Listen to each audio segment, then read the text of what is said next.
পেটের ব্যথা হলে আপনি কোন দোয়া পাঠ করে আপনি পানিতে ফুঁক দিবেন আর ওই পানিটা খাইলে আপনার পেটের ব্যথা দূর হয়ে যাবে। আমি আপনাদেরকে সহজ একটি দোয়া আজকে শিখাই দিচ্ছি, একটা সূরা শিখাই দিচ্ছি, যে সূরাটা আপনারা সবাই জানেন কিন্তু জানেন না যে এই সূরা পাঠ করে পানি পড়তে হয়। শুধু আমি আপনাদেরকে বিষয়টা শিখাই দিই। দেখেন, ইসলামটা একটা স্বয়ং সম্পূর্ণ জীবন বিধান। আল্লাহ পাক পবিত্র কোরআনটা আমাদের জন্য শেফা হিসাবে পাঠিয়েছে। আল্লাহ পাক বলেন, অনুনাজ্জিলু মিনাল কুরআনি মা হুয়া শিফাউ ওয়া রাহমাতুল লিল মুমিনিন। আমি আল্লাহ পাক এই কিতাবটা, এই কোরআনটাকে পাঠিয়েছি তোমাদের সমস্ত রোগের শিফা হিসাবে, সমস্ত রোগের শিফা হিসাবে এই কোরআনটাকে পাঠিয়েছি। আপনার কি সমস্যা বলেন, আপনি কোরআনুল কারীমের কাছে কোরআন আপনাকে শিফা দিয়ে দিবে। আল্লাহ পাক শিফা সম্বন্ধে একাধিক আয়াত নাজিল করেছেন। ওয়াশফি সুদুর কওমিল মুমিনিন, আল্লাহ পাক বলেন ওয়াশিফাউল লিমা ফিস সুদুর। আল্লাহ পাক বলেন ওয়াশফি সুদুর কওমিল মুমিনিন ওয়াশিফাউল লিমা ফিস সুদুর ইখরুজু মিন বুতুনিহা শারাবুম মুখতালিফুন আলওয়ানহু ফিহি শিফাউল লিন-নাস ওয়া নুনাজ্জিলু মিনাল কুরআনি মা হুয়া শিফাউ ওয়া রাহমাতুল লিল মুমিনিন। এই কোরআনুল কারীমের কাছে আসো, কোন সমস্যা তোমার, এই সমস্যার কথা কোরআন দিয়ে তুমি তোমার জীবনে সমাধান করার চেষ্টা করো। এই কোরআন তোমার জীবনে সব সমস্যার সমাধান দিয়ে দিবে। প্রিয় ভাইরা আমার, এই জন্য আমরা শুধু সিস্টেম বুঝি না, সিস্টেম জানি না, এজন্যই আমরা এই সমস্যার মধ্যেই পড়ে আছি, আমাদের সমস্যাগুলো সমাধান হয় না।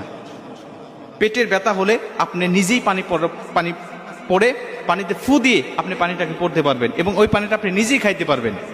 আমি আপনাদেরকে সহজ নিয়ম শিখাই দিই। আমরা অনেকেই পেটের ব্যথা হলে বা পেটে গন্ডগোল হলে বা পানি পড়ার দরকার হলে আমরা হুজুরের কাছে গিয়ে আধা ঘন্টা দাঁড়ায় থাকি, বা হুজুর নাই অমুক দেশে গেছে তার জন্য অপেক্ষা করতে থাকি। রাত্রিবেলায় পেট ব্যথা শুরু হয়েছে, সকাল হওয়া পর্যন্ত অপেক্ষায় থাকি, ওদিকে সে পেট ব্যথা করতে করতে তার অবস্থা কাহিল হয়ে যায়। এজন্য আপনি যদি বিষয়টা জানা থাকে তাহলে এই সমস্যাটা আর হবে না। আমি আপনাদেরকে বলি, প্রথম নম্বরে আপনি যে সূরাটা পাঠ করবেন এই সূরাটি হলো সূরাতুল ফাতিহা। আপনি সবাই জানেন এই সূরাতুল ফাতিহা, কিন্তু নিয়ম আছে, এই নিয়ম মাফিক আপনাকে পাঠ করতে হবে। আমরা অনেকেই এখন খুব খুশি হয়ে গেছি যে সূরাতুল ফাতিহা তো আমরা সবাই জানি, আসলেই খুব খুশি হওয়ারই কথা, কারণ এটা দিয়েই মূলত হুজুররা পানি পড়ে, কবিরাজরা মূলত এটা পাঠ করেই পানি ফু দিয়ে থাকে। এই জন্য আপনারা এই বিষয়টা পড়বেন, কিন্তু নিয়মটা হলো প্রথমত আপনি অবশ্যই আপনার শরীর এবং আপনার কাপড়টাকে পাক রাখতে হবে। নাপাক গায়ে নাপাক শরীরে যদি আপনি পানিতে ফুঁক দেন, ওই ফুঁকে কোনো কাজ হবে না। ওই পানি পড়ায় আপনি খাইলে পরে কখনোই আপনার পেটের ব্যথা ভালো হবে না। অবশ্যই আপনার পোশাক পাক থাকতে হবে, শরীর পাক থাকতে হবে। এবং তিন নম্বর নিয়ম হলো আপনি অবশ্যই সূরাতুল ফাতিহা পড়ার শুরুতে বিসমিল্লাহির রহমানির রহিম বলে নিঃশ্বাস না ফেলাইয়া, দম না ফেলাইয়া, ওয়াকফ না করে আপনি এক নিঃশ্বাসেই আপনি সূরাতুল ফাতিহার প্রথম আয়াত পর্যন্ত আপনি পড়ে যাবেন। যেমন বিসমিল্লাহির রহমানির রহিম আলহামদুলিল্লাহি রাব্বিল আলামিন, এরপর আপনি দম ফেলালেন, তারপরে আর রহমানির রহিম, এরপরে আপনি এক এক আয়াত করে আপনি পড়ে যান, কোনো সমস্যা নেই। কিন্তু প্রথম আয়াতটা বিসমিল্লাহ পড়ার পরে নিঃশ্বাস না ফেলায়, অক্ষ না করে আপনি একবারে মিলিয়ে আপনি পড়বেন। এটা হলো 3 নম্বর নিয়ম। এরপরে আরেকটা বিষয় হলো, সেটা হলো আমরা দেখি যে আমাদের সমাজে অনেকেই পানি পড়া দেয়, কিন্তু একজনের পানি পড়ায় কাজ হয়, আরেকজনের পানি পড়ায় কাজ হয় না। ওই অমুক পানি পড়া দেয়, খুব কাজ হয়, তার কাছে সবাই ভিড় জমায়, একটু পানি পড়া দেন, একটু পানি পড়া দেন, কিন্তু অমুকের কাছে গেলে পরে কেউ যায় না, তার পানি পড়ায় কাজ হয় না। এই যে একজনের হয় আরেকজনের হয় না, অথচ দুইজন একই সূরা পাঠ করে, এর কারণটা কি?